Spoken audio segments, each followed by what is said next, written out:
Jossolé, bonjour. Bonjour. Pour moi, c'est un immense honneur de vous rencontrer en Suisse. Mais c'est vrai que ça fait, pour moi, tu fais partie des plus grands dessinateurs, illustrateurs de la musique. C'est vrai que... Entre autres, bien sûr. Mais c'est vrai que quand on suit ta carrière, c'est impressionnant. Parce que tu vas toucher tous les styles. Aussi bien la bande dessinée avec Super Dupont que la musique. Et d'où vient cette passion pour la musique ? Elle est venue naturellement parce que je pense que j'ai toujours aimé la musique. Ça m'a toujours interpellé, comme on dit. Je suis une famille où on écoutait de la musique. C'était formidable parce que mon père c'était le classique et l'opéra. Ma soeur c'était la variété française, genre Charles Aznavour, tout ça. Mon frère c'était le jazz et la chanson rive gauche, c'est-à-dire Brassens, Ferré, Brel, tout ça. Donc j'ai grandi avec tout. Ma mère c'était, ils sont d'origine espagnole mes parents.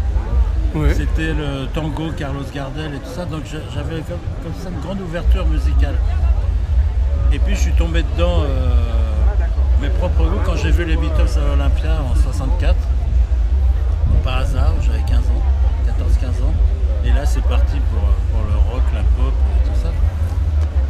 Parce que je suis passé à côté de Presley, tous ces trucs-là avant. J'étais petit, mais ça a commencé vraiment la pop avec les Beatles en 64. Et ce qui est génial, c'est quand on découvre ton univers, tu as aussi bien travaillé pour des gens comme Guy Béard que pour Jimi Hendrix. Aussi bien aussi, on a découvert des couvertures d'albums aussi bien pour les Beatles. Et c'est vrai que tous sont des pirates. Qui sont des pirates. Des dessins détournés. Mais c'est vrai que c'est impressionnant, c'est que tous les styles de musique ont été touchés. Ah ouais, c'est vrai. Enfin bon, je n'ai pas fait d'opérette. Non. J'ai fait du jazz, j'ai fait Claude Bolling, tout ça, des pochettes. J'ai pas fait Yvette Horner ni André Verschuren. Mais j'ai fait Daddy, et Guy Béard, c'est parce que c'était un grand lecteur de Pilote. Oui. Et il connaissait mon boulot dans Pilote. Et il connaissait un des rédacteurs de Pilote, Guy Vidal. Et c'est comme ça qu'on est rentré en contact. Et puis moi, je détestais pas Guy Béard, même si j'écoutais pas ce qu'il faisait. Mais voilà, on a sympathisé. Je lui ai fait quand même 4-5 pochettes. Il m'a demandé, c'est des commandes. C'est toujours des commandes, Gottener, tout ça. Avec Gottener, par exemple, on avait les atomes crochus, parce qu'on aimait les mêmes trucs. Ouais. Il était aussi en 64 à l'Olympia pour les Beatles. On a le même âge. Donc tout de suite, les anciens combattants se retrouvent. Et c'est vrai qu'on parlait des journaux pilotes. En 1971, en 71 chez nous en Suisse, les premières portes d'un grand journal sont ouvertes pour toi alors. Avec Pilote. Comment s'est passé en fait la rencontre en fait avec Goscinny, avec tous ces gens-là? Alors il y a dans Pilote à cette époque-là, moi je suis rentré en 70. Ouais. Mais en 71, je crois, un truc comme ça, il y avait une rubrique qui s'appelait Chacun son truc, où chaque auteur avait le libre choix de son sujet. Enfin, Goscinny demandait, il me dit Monsieur Solé, vous pouvez me faire un Chacun son truc. Le premier qui l'a fait, c'est Giraud avec Moebius, avec La Déviation, cette fameuse BD magnifique. Ouais. Et moi, je me suis dit, tiens, si je faisais une histoire de la pop musique, on disait pop musique à l'époque. Ouais. Donc en partant des pionniers, de Presley, tout ça, jusqu'à l'époque 71, ce qu'il y avait, qui était, ça devait être King Crimson, des choses comme ça, qui étaient les trucs tout nouveaux. Et donc j'ai fait 9 pages comme ça. Et Goscinny m'a laissé carte blanche. Et ces 9 pages ont eu vachement d'impact. Pilote était très lu.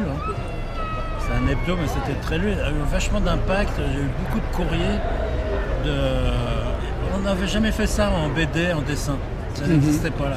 Il y avait Rock'n'Folk, des trucs comme ça, mais c'était pas du dessin, quoi. Et Goscinny, voyant ça, m'a dit Monsieur Solé, est-ce que vous voulez me faire une rubrique hebdomadaire sur le rock? C'est un joli cadeau. Ouais. Sur la musique. Alors je dis oui, bien sûr. Parce que ça l'intéressait, parce que ça parlait aux jeunes. Lui, il connaissait rien à tout ça, mais il y avait un public jeune, c'est pour Pilote, de mon âge, quoi. Des gens de 20 ans. Et donc, mais je ne me voyais pas assurer 2 pages ou 4 pages chaque semaine. Donc j'ai demandé à un autre pote qui était pilote, Patrick Le Sueur, qui était aussi un dessinateur, Oui. qui était très branché en pop musique aussi, comme moi. Mais lui, plutôt le prog, justement, King Crimson, tous ces trucs-là. Et donc, à tour de rôle, puis on prenait un guest des fois. Quand on a fait Gérard Manset, on a demandé à Bilal, qui était un fou de Gérard Manset, de faire une page, des choses comme ça. Mais j'ai fait aussi même la variété Michel Jonas, que les Stones, Zappa, tout ce qu'on veut. Et donc ça a eu vachement d'impact ces 9 pages.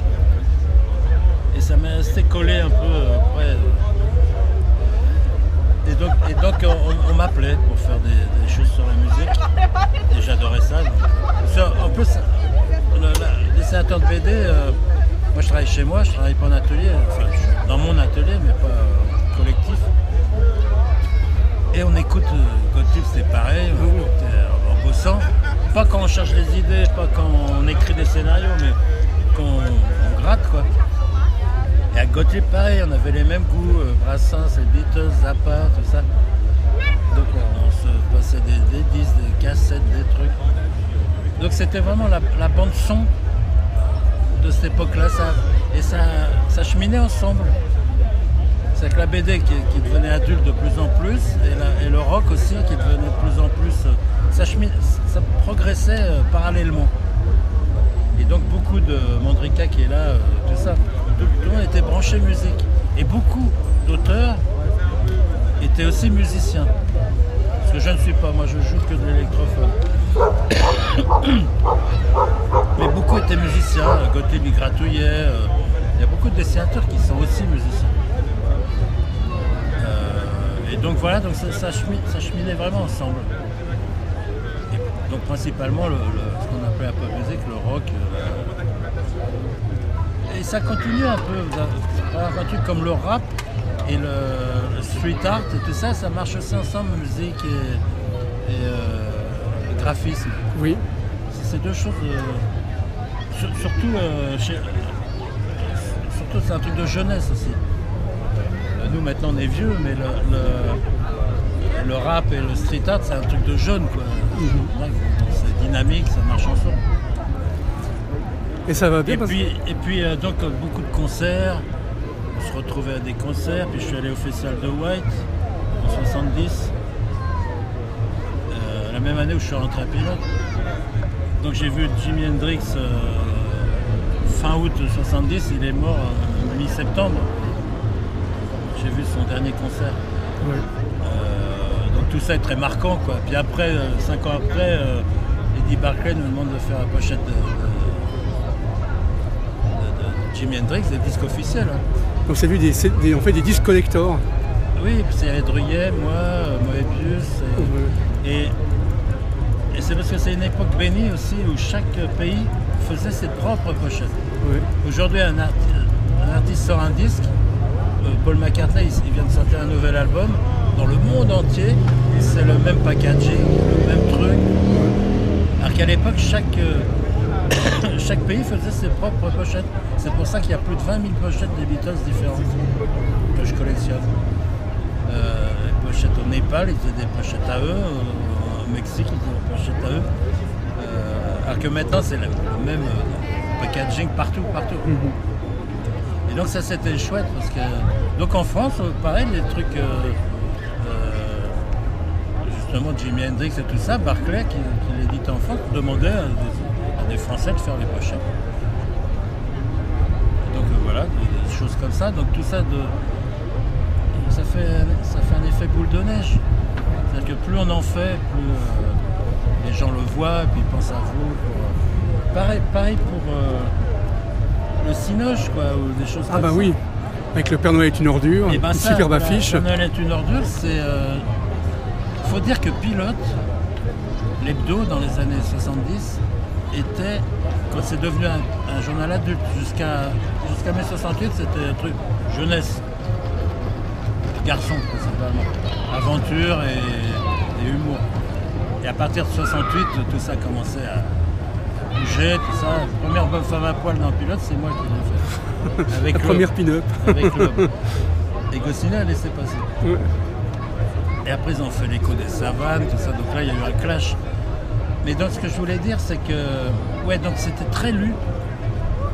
Parce que moi, j'ai rencontré des gens après, comme chanteur Renaud, qui était un fan de Pilote. Oui. Et il m'a connu avant que lui soit célèbre. Alors quand je l'ai rencontré, c'est drôle, je me suis dit, oh Solé, mais c'est tout... s'il est un peu plus jeune que moi, j'adorais ce que tu faisais, tout ça dans Pilote. Lui, t'es absolument inconnu, il a démarré plus tard, quoi. Donc c'est marrant, l'idole était inversée, alors que lui était hyper célèbre, pas moi. Mais pour lui, c'était moi l'idole. Enfin bref. Et donc Junio lisait Pilote aussi, Gérard Junio. Comme le guide du routard, c'est pareil. Le Hagen qui avait fait le guide du routard lisait Pilote. Ils aimaient mon boulot et ils me contactent. C'est aussi con que ça. C'est vrai que c'est un super logo aussi, hein, avec du routard, qui est connu dans le monde entier. Ouais. Ouais, que j'ai fait en 74, pensant faire un boulot comme un autre. C'est une commande. Hein. Et il existe encore. Enfin, il a été déformé, il est moche maintenant. Je suis pour rien. Mais ouais, je les collectionne ça aussi. Je voyage pas mal dans le monde entier. Il est repris en Afrique, naïvement, tout ça dans les restaurants pour faire venir les touristes. C'est drôle. Donc c'est les dessins, ça. C'est des pirates en fait. Oui, on fait une image, et puis après elle existe toute seule et elle devient... Voilà, quand j'ai fait Le Père Noël est une ordure que Julio m'a demandé, c'était un petit film de par des branleurs, l'équipe du Splendide, là, tout ça. Puis c'est devenu un phénomène comme film. Alors que quand ils l'ont fait, ils pensaient faire une comédie et c'est devenu un truc grand public, donc tout d'un coup c'est projeté autrement, quoi. Donc c'est une très belle affiche aussi. C'est curieux. Ouais, c'est une parodie du Chocolat Meunier. D'accord. Petite fille qui écrit. Mais là j'avais fait une dizaine de projets, comme pour le routard.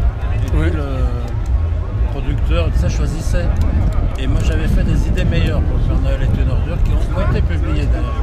Les refs comme on appelle, c'est esquisses. Oui. Et ils n'ont pas pris la meilleure idée.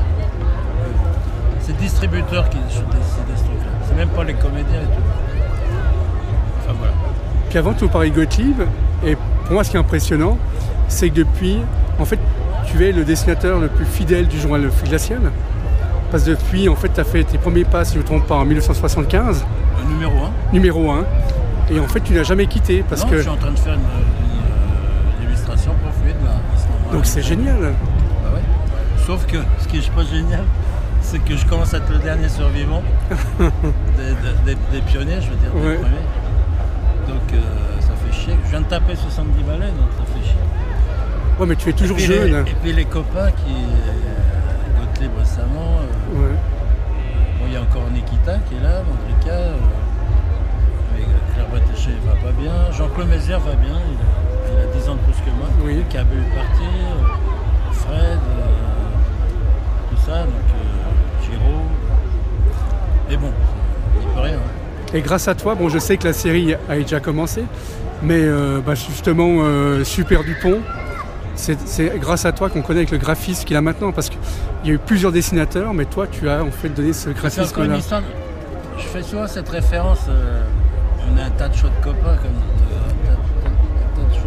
ça Gottlieb, mais il y a un côté famille. Les gens de Pilote quand c'est connu. Et quand Alexis est mort prématurément, il avait 30 ans. Il dessinait. Non, Super Dupont, Gottlieb et Loeb l'ont inventé ensemble, simultanément on peut dire. Et Gottlieb l'a dessiné au début. Et très vite il s'est rendu compte qu'il ne pourrait pas assurer le graphisme, mais ça impliquait de faire beaucoup de décors, des bagnoles, des monuments, tout ce que Gottlieb déteste dessiner. Très peu de décors chez Gottlieb, c'est les personnages qui l'intéressent. Et donc ils ont demandé à Alexis, qui est un dessinateur réaliste, qui fait ça brillamment. Et Alexis est mort en 77, à 30 ans. Et après le deuil, Loeb et Gottlieb m'ont demandé si je voulais reprendre. Ils trouvaient dommage d'abandonner le personnage, si je voulais le reprendre, y compris la veuve d'Alexis, Réjeanne. Elle m'a dit que ça lui aurait fait plaisir que ce soit toi et tout. Donc j'avais plein de boulot, tout ça, mais j'ai accepté. C'est vrai que c'est vraiment le super-héros français. J'ai pas voulu faire du Alexis. Oui. Donc j'ai tâtonné au début, je l'ai fait très différemment, très gros. Et puis petit à petit, il est venu à ma main, quoi. Voilà. Et Loeb est mort à son tour en 90. On lui rend un hommage ici à BDF là, pour Blanche Épiphanie. Et puis il y a l'Open qui s'est emparé du truc, Super Dupont, machin. Quand on faisait le Super Dupont, le Front National faisait 1%. Et tout d'un coup ça a grimpé, et puis ils ont commencé à imiter Super Dupont, c'est moi, récupérer tout ce qu'ils voulaient. Donc Gottlieb juif, avec son père mort en déportation, moi fils républicain espagnol, Loeb de l'assistance publique, un truc comme ça. Ça nous faisait chier, quoi. C'était plus. Nous on faisait de l'humour avec ça, on se moquait du côté franchouillard. Et tout d'un coup, il y a des gens qui disaient ouais, c'est vachement bien ce que vous leur foutez, le bougnoul et tout ça. Donc on s'est dit voilà. Puis Loeb est mort, 90, donc il ne se sentait pas, côté tout ça. Puis on a remis ça avec le Fred Touron, plus tard, et Marcel. Mais c'était plus ça, tout ça. C'était un peu réchauffé. Voilà, c'est une histoire de famille et puis qui se conclut quand il y a faute de combattants, quoi. Et il y a une autre superbe série que j'adore, qui est une série animalière en fait, qui est Animalerie, où tu as réussi à transformer les animaux soit avec la musique, on retrouve avec le point de repère, ou soit d'autres choses complètement fantastiques. En fait, c'est un mélange d'un autre univers aussi. Voilà encore une histoire, une anecdote. La première que j'ai faite, je l'ai fait en 71. C'est un grand dessin à la plume comme ça, d'un hippopotame qui ouvre la bouche. Oui, c'est impressionnant. Et je le montre à Goscinny, un pilote, comme ça. Je dis, René, regardez, je viens de faire ça. Il dit, ah, c'est chouette, ça me plaît beaucoup. Faites-moi une série pour pilote. Et voilà, je me suis mis à en faire une deuxième, une troisième, une quatrième, puis j'en ai fait une série. À l'initiative de Goscinny, sinon je l'aurais pas fait, quoi. J'avais fait ça pour moi, comme ça. Et je me dis, il faut vraiment aimer les animaux pour avoir autant de détails que ça. Le monde animal, c'est infini. Ah oui, c'est incroyable. Et là, je viens de faire les abeilles, c'est pareil. Oui, c'est ça qui est impressionnant. J'ai lu cet album et j'ai trouvé une tendresse impressionnante et une poésie. Et c'est vrai que là, j'ai dit, waouh, pour moi, c'était du grand soleil. Parce qu'il y a un univers, parce qu'on voit que l'univers des abeilles a été justement travaillé à fond. Et il y a toujours les petits trucs cachés qu'on aime bien. Et j'ai trouvé formidable d'apprendre en fait comme ça. C'est vrai que le principe de cette collection, la petite BD-thèque des savoirs, là, que dirige Van der Molen, c'est sur tous les sujets, n'importe quel sujet, la prostitution, le hard rock, tout ce qu'on veut. Mais le principe, c'est de mettre un savant ou un spécialiste avec un dessinateur de BD qui ne connaît pas forcément le sujet, mais il y a le spécialiste. En l'occurrence, c'était Yves Lecomte, qui est un grand spécialiste des abeilles, un chercheur français, qui ne connaît rien à BD. Et donc il m'a filé des faits, quoi, des faits bruts qui sont dans le bouquin. Parce que tout est exact dans le bouquin. Mais moi là-dessus, j'ai brodé, j'ai déconné. Oui, mais c'est magnifique. Mais par la force des choses, parce que des bouquins érudits sur les abeilles, il en existe plein. Des encyclopédies, de tout ce que tu veux. Et là, je me suis dit, il faut faire autre chose, il faut déconner un peu avec ça. Tout en restant sérieux sur le fond. Mais il faut déconner. Donc la fantaisie dont tu parles, les facéties que j'ajoute, voilà, c'est pour... Et j'ai trouvé fabuleux parce qu'en fait c'est un super étape. En fait c'est un bouquin pédagogique aussi bien pour les écoles et on apprend en s'amusant. Et moi j'ai trouvé assez fantastique de trouver de A à Z, aussi bien comment l'abeille est née, jusque les abeilles disparaissent maintenant, aussi bien avec tout ce qui se passe. Ouais, c'est vachement d'actualité. Ah oui. Mais j'ai adoré faire ça. Et j'ai découvert beaucoup de choses, parce que je savais ce que tout le monde sait, quoi. Puis j'habite à la campagne, en Champagne, où il y a les vignobles de Champagne, qui sont célèbres dans le monde entier, mais où ils balancent des pesticides comme c'est pas permis dans les vignes, et les abeilles, il y en a presque pas. Alors qu'avant, quand je suis arrivé dans cette campagne, il y en avait plein des abeilles. Il n'y a presque plus d'hirondelles, parce qu'il n'y a plus d'insectes. Les hirondelles bouffent les insectes. Donc je suis sensibilisé à ça, tout le monde en parle maintenant, de ces problèmes écologiques. Mais... Donc il y avait ce double truc.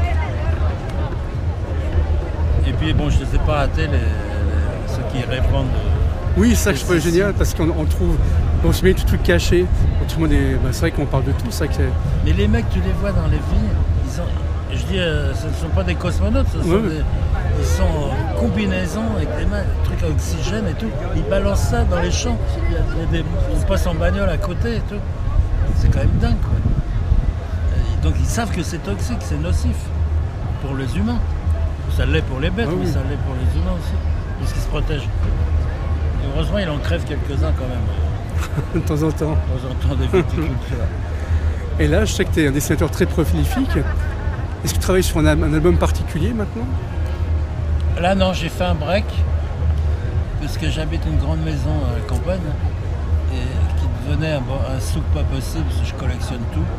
Et j'ai passé quelques semaines à ranger, classer, mettre de l'ordre dans tout ça. Le grand bonheur de ma femme.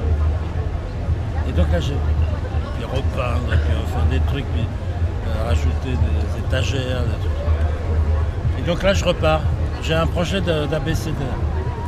Ah d'accord, super. À la con. Hein. Mais bon, c'est vrai. Tout ça, je reprends pied là maintenant. Je suis en train de faire une illustre pour Fluide, pour une hors-série sur l'épouvante. Une double page. Mais là, je vais m'y remettre. Puis là, il a fait tellement chaud et tout ça que là, ça va être l'automne, l'hiver, tout ça. Oui. Donc là, on se retourne à sa table. On bricole plus dehors. Voilà, et donc ça c'est oui, pareil. Il y a un Pop-Up, c'est un super bouquin, on n'en a pas parlé. Et c'est vrai que c'est génial, parce que c'était des illustrations qui étaient dans le journal à suivre. Et je trouvais grandiose de sortir un bouquin comme ça. Et c'est encore un exemple. J'adore les exercices de style. Donc il y avait cette rubrique dans un site, je ne sais pas si tu te souviens comment c'était, il y avait une double page avec 4 dessins et 4 petits articles faits par différents dessinateurs. Oui. Sur des disques récents que la rédaction recevait. Et elle appelait des auteurs, dont moi. J'ai reçu ça, j'ai reçu Dolly Parton, j'ai reçu Lucio Dalla, j'ai reçu machin. Est-ce qu'il y a quelque chose qui t'intéresse là-dedans? Alors je prenais toujours un truc, même un truc que j'aimais pas forcément. Quand il y a un truc que j'adorais dans ce qu'elle me proposait, la secrétaire de rédaction, là je sautais dessus. Et puis je me suis pris au jeu. Et finalement j'en faisais une par mois. J'explique ça dans la préface. J'en faisais une image par mois, donc sur des gens que j'adore et des gens dont j'ai écouté le disque une seule fois, tu vois. Ouais. Mais c'était un exercice de style, donc ça m'intéressait aussi de faire un truc sur, sur des artistes qui ne sont pas dans mon panthéon, quoi. Parce que sinon, il y a plein de gens qui sont là-dedans qui, si c'était mon panthéon, ils n'y seraient pas. Hein. Voilà. Là, il y en a beaucoup. Ça n'y serait pas, ça non plus. Richard, oui. Enfin bon, donc c'était chaque fois. Ça, c'est pas Carlos, hein, c'est Eddie Lewis. Et ce qui est terrible aussi maintenant, c'est que je refeuillette ça et qu'il y a plein de morts à nouveau. Et c'est vrai que cette illustration. Jenny Winter, elle est morte. On l'a trouvé dans un super bouquin. Bachung, il est mort. Ah oui. Un super bouquin qui était Mélodie Mage. Ouais. Et là, on retrouvait, c'était un dessin. Et donc c'est pareil, le truc, tu parlais que je travaille dans plein de styles, ce qui est vrai, parce que sinon je m'ennuie si je fais toujours la même chose. Ouais. Et donc c'était aussi l'occasion de faire des one-shots, des recherches graphiques. Ça je l'ai pas fait souvent, ce genre de truc. Ça me permet, ça c'est au crayon, ça me permettait de m'éclater graphiquement, de chercher des trucs, de faire des... Toi, Hubert Mounier, il est mort aussi. Eh oui, Louis Trio. Il a fait Louis Trio. Et donc, voilà, mais il y a beaucoup de gens que j'aime beaucoup là-dedans, même Bourvil, j'adore. Donc voilà, c'était encore un exercice aussi. Et Pierre-Marie Jamet de PLG, de Galerie Oblique, là. eu l'idée ça serait bien de réunir ça. Donc il a tout fait des recherches, c'est classé, numéro 190, numéro 191, ça j'en faisais Schlingo. J'en faisais une par. Je l'ai fait de vivant, Charlie. Une par mois quasiment. C'était ma récré. C'est des super souvenirs. Et donc voilà. Donc c'est vachement éclectique ce que je fais dans tous les sens. Ce qui fait que les gens ont du mal à se retrouver avec moi. Mais en même temps, c'est le génie isolé, parce que c'est vrai que c'est superbe. Dès qu'on voit tes dessins, qu'on est directement l'univers, ça, c'est que je c'est. m'en rends pas compte. Ah oui. J'ai l'impression de faire des trucs totalement aux antipodes. Mais toi, t'as déjà, ils sont connus juste au titre. Hein. Je parlais de Mézières. Valérian, voilà. Oui. Mézières, Valérian. Moi, on peut me coller un peu Super Dupont, mais ça suffit pas, il y a beaucoup d'autres choses. Maurice, que Lucky Luke, toute sa vie. C'est hallucinant ça. Le mec qui toute sa vie ne fait que Lucky Luke. Alors qu'il pourrait faire... C'est incompréhensible pour moi. Et en même temps, j'admire beaucoup Maurice. Hein. Donc voilà, c'est ORG, Tintin. Alors ça, donc le public, je veux dire Zo Astérix, le public piche tout de suite, même Zep avec Titeuf. Oui. Notre ami suisse. Tu vois, le public capte tout de suite, oui, ça, c'est ça. Franquin, c'est Gaston. Encore que Franquin a très grand idées noires et puis tout ça, il a une très grande palette aussi, Franquin. C'est peut-être mon idole principale en BD. Avec Moebius et puis Gottlieb. Et Crumb. Mais voilà, Franquin, il a eu ce mérite aussi de complètement... de créer plusieurs univers aussi. Oui, de faire les idées noires, par exemple, qui est un truc merveilleux, très sombre, mais virtuose, magnifique. Et c'est drôle parce Franquin, je suis bavard. Non, ça ne me dérange pas. Il tord le cou à une théorie qui consiste à dire que quand on est jeune dessinateur, on en fout partout, puis que plus on vieillit, plus on est pur. Moins on en met. C'est le cas de Pétillon par exemple, ou de Volinsky, qui à leur début faisait plein de hachures, de trucs, mais qui petit à petit, et c'est génial Pétillon.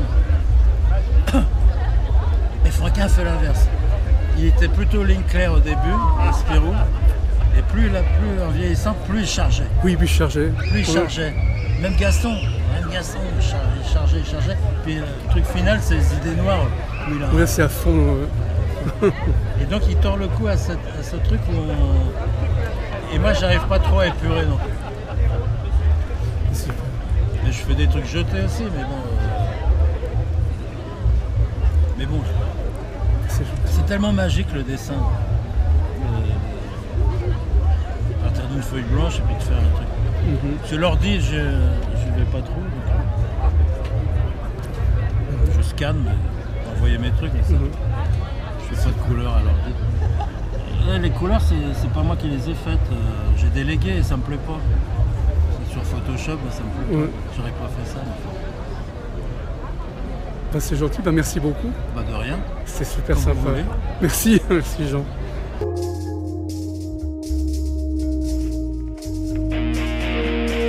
They're looking for you, you tiny piece of art. They're gonna find you